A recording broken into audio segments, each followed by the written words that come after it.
Hey guys, my name is Alyssa and I am an autism and ADHD advocate, and I am going to be discussing my thoughts and opinions on the new season of Love on the Spectrum. So since it's been a month since it came out, I feel like it was safe to discuss it, but I've seen a lot of mixed reviews, and I just want to come at it from someone who has autism and is advocating for people with autism. So let's get started. If you haven't watched the series up until this point, please do not watch the rest, because I do not want to spoil it for anyone. So please just scroll. So a lot of people are giving it hate for the way that people with autism are being treated on the show.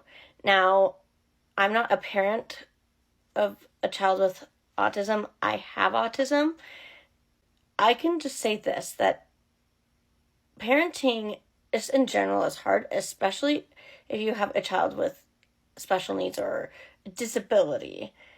And a lot of people don't get that. So I think that these parents on the show are trying their hardest, and they are not perfect with raising these kids. There's going to be some infantilizing, and that's okay as long as it's not severe, right?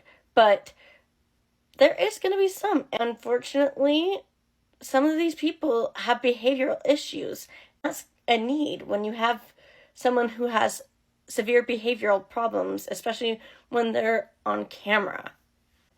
I will, however, say that some of these individuals were not treated with the best of luck, or given the best of luck. Some of the dates weren't really compatible for them. I'll say this. Madison, her first date, the poor thing was matched with someone who he seemed nonverbal. He wasn't very talkative, and that's okay.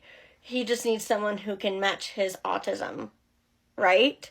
So they gave him, and she's very outgoing, very bubbly, and needs someone who is not really like that.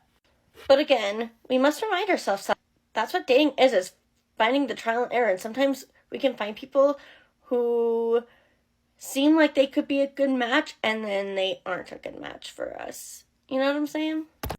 But I just want to say that this show is a great representation of autism. It's not perfect, but what?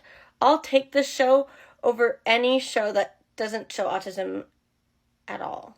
Because we as autistics, we as people with invisible disabilities or just any disability need some representation, because it feels validating to have someone who's already experienced what you're experiencing, or just even is experienced what you're experiencing, if that makes any sense.